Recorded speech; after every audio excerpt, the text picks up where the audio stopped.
Hello everyone. आज हम 7th unit start करेंगे, dual nature of radiation and matter, जो कि 11th चैप्टर है। इस वीडियो में हम जो है लाइट के ड्यूअल नेचर के बारे में पढ़ेंगे और मैटर के भी। इससे पहले हमने जब वेव ऑप्टिक्स में देखा कि जो लाइट है वो वेव की तरह बिहेव करती है और लाइट को एक वेव मान के हमने रिफ्लेक्शन, रिफ्रैक्शन, इंटरफेरेंस, डिफ्रैक्शन इनको एक्सप्लेन किया था। अब इस वीडियो में इस चैप्टर में हमें देखना है कि उसका पार्टिकल नेचर कैसे है। तो वो बहुत सारे अच्छे अच्छे फिनोमिनास को देख के ये मानना बहुत मुश्किल हो गया था कि लाइट का जो है वो पार्टिकल नेचर भी हो सकता है। तो इसको धीरे धीरे हम आगे को पढ़ेंगे और वहाँ पे हमने बहुत सारी चीज़ों के बारे में पढ़ा था और बहुत सारे जो हाइगेंस थ्योरी के फेलियर थे कि उसमें वो फोटो इलेक्ट्रिक इफेक्ट को एक्सप्लेन नहीं कर पाया। तो यहाँ पे हम फोटो इलेक्ट्रिक इफेक्ट के बारे में भी पढ़ेंगे। तो उससे पहले फोटो इलेक्ट्रिक इफेक्ट को समझने से पहले हमने दो चीज़ों को जानना ज़्यादा जरूरी हो जाता है। पहला है वर्क फंक्शन। वर्क फंक्शन क्या होता है? तो इसमें क्या होता है, जैसे एक प्लेट है, एक मेटल की प्लेट है। अगर इस प्लेट में बहुत सारे इलेक्ट्रॉन्स होंगे, उन इलेक्ट्रॉन्स को अगर हम एनर्जी देते हैं किसी सोर्स से, हमने इसको एनर्जी दी, तो क्या होता है, इलेक्ट्रॉन्स जो होते हैं जिनकी एनर्जी इसके वर्क फंक्शन से ज्यादा होती है, वो क्या करता है, इससे बाहर निकल जाता है।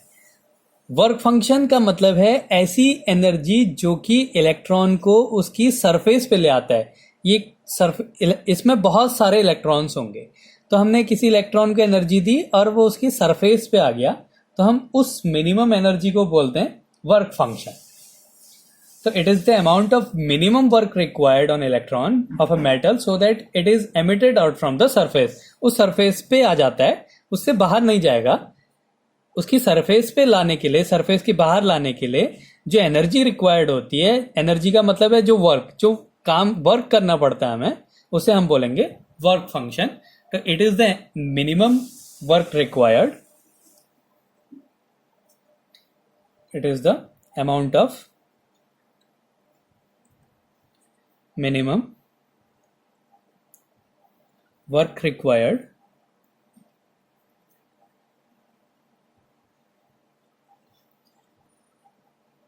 on electron of a metal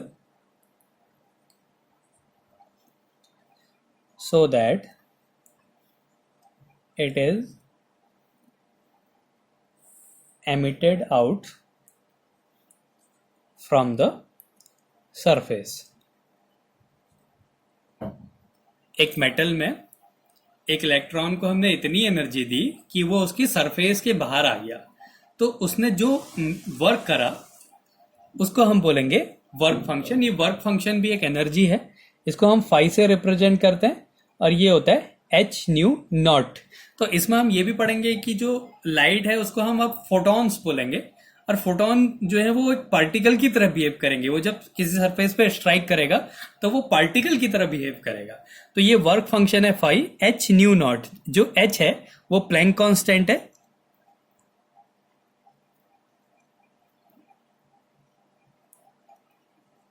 तो प्लैंक ने सबसे पहले ये बताया था कि जो लाइट होती है वो फोटॉन्स के फॉर्म में रहती है और बंडल्स में रहती है, और न्यू नॉट जो है ये होती है थ्रेशोल्ड फ्रीक्वेंसी। थ्रेशोल्ड फ्रीक्वेंसी, तो ये अब थ्रेशोल्ड फ्रीक्वेंसी क्या होती है और ये है कि इसकी वर्क फंक्शन के लिए। तो जब हम किसी को एनर्जी दे रहे हैं, एनर्जी ये होता है एच न्यू के इक्वल। अगर कोई जो फोटोन होती है उस फोटोन की जो एनर्जी होती है वो एच न्यू होती है। ये प्लैंक ने बताया था कि अगर हम किसी फोटोन, कोई भी फोटोन है, उसके पास एक एनर्जी होगी जो कि एन एच न्यू होती है। इंटीग्रल मल्टीपल होता है 1 2 3 4, तो ई इक्वल्स टू क्या होता है, एन एच न्यू होता है। तो अब वर्क फंक्शन क्या होता है, एच न्यू नॉट होता है। और वर्क फंक्शन होता क्या है, किसी भी इलेक्ट्रॉन को उसकी सरफेस पे लाने पे जो वर्क रिक्वायर्ड होता है उसको बोलते हैं हम लोग वर्क फंक्शन, या फिर जो मिनिमम एनर्जी रिक्वायर्ड होती है उसको बोलते हैं वर्क फंक्शन। अब कोई भी पार्टिकल है, उसके पास अगर एनर्जी है तो उसके पास कोई फ्रिक्वेंसी भी होगी। तो ये भी क्या है, एक एनर्जी है। तो इस एनर्जी की जो ये फ्रिक्वेंसी होती है, ये मिनिमम जो फ्रिक्वेंसी है, इसी को बोलते हैं थ्रेशोल्ड फ्रिक्वेंसी। अगर हम किसी इलेक्ट्रॉन की फ्रिक्वेंसी उसकी थ्रेशोल्ड फ्रिक्वेंसी के इक्वल कर दें तो क्या होता है, वो अपने आप अपनी सरफेस पे आ जाता है। तो थ्रेशोल्ड फ्रिक्वेंसी क्या होता है, it is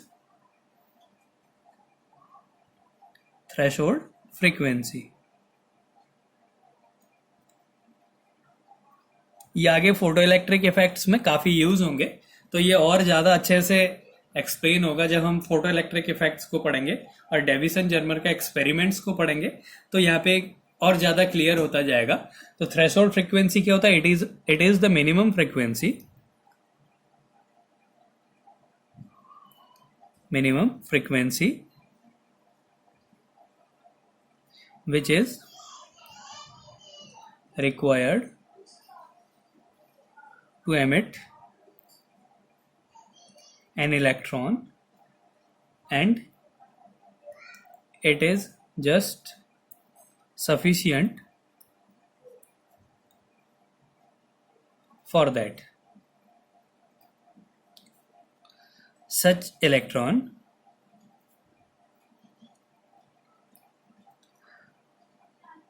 will come out from the surface, come out from the surface, but will have no kinetic energy. वो सरफेस के बाहर तो आ जाएगा, सरफेस के बाहर मतलब ये यहाँ पे आएगा, लेकिन इससे आगे नहीं जाता है क्योंकि उसके पास कोई काइनेटिक एनर्जी नहीं है, मतलब उसको कोई एक्स्ट्रा एनर्जी नहीं मिली।